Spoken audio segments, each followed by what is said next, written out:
আমাদের বাড়িতে মাছের একটা অ্যাকোরিয়াম আছে। অনেকেই কিন্তু আমাকে জিজ্ঞাসা করো যে দিদি এই মাছের অ্যাকোরিয়াম তোমাদের কে পরিষ্কার করে, এগুলো কে মেনটেন করে। তাই ভাবলাম তোমাদের জন্য আজকে একটা এই ভিডিওটা করেই নিই। এই দেখো তোমাদের দাদাই মাছের অ্যাকোরিয়ামটা পরিষ্কার করে।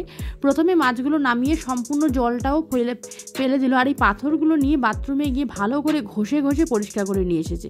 আসলে যদি সম্পূর্ণটা তোমাদের সাথে আমি শেয়ার করতে যাই ভিডিওটা কিন্তু অনেকটাই বড় হবে, যেহেতু এখানে সময় কম, 1 মিনিট 30 সেকেন্ডের মধ্যে আমাকে ভিডিওটা শেষ করতে হবে, তাই আমি স্কিপ করে করে তোমাদের সাথে শেয়ার করছি।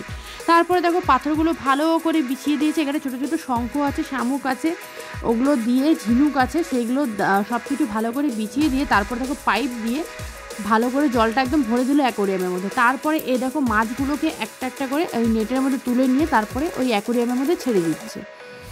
মাছগুলো আমি যখন বিয়ে করে আসি, আমার তো বিয়ের 5 বছর হয়ে গেছে, তখন কিন্তু মাছগুলো একদম ছোটো ছোটো ছিল।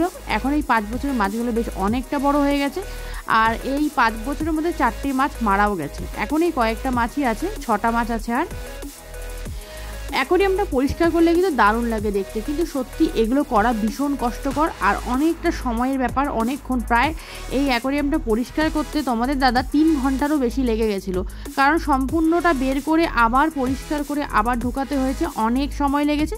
কিন্তু সময় লাগলেও এই অ্যাকোরিয়াম যদি একটা সামনের ঘরে থাকে দেখতে কিন্তু দারুণ লাগে। এই ছিল আমার আজকে মিনি ব্লগ। ভালো লাগলে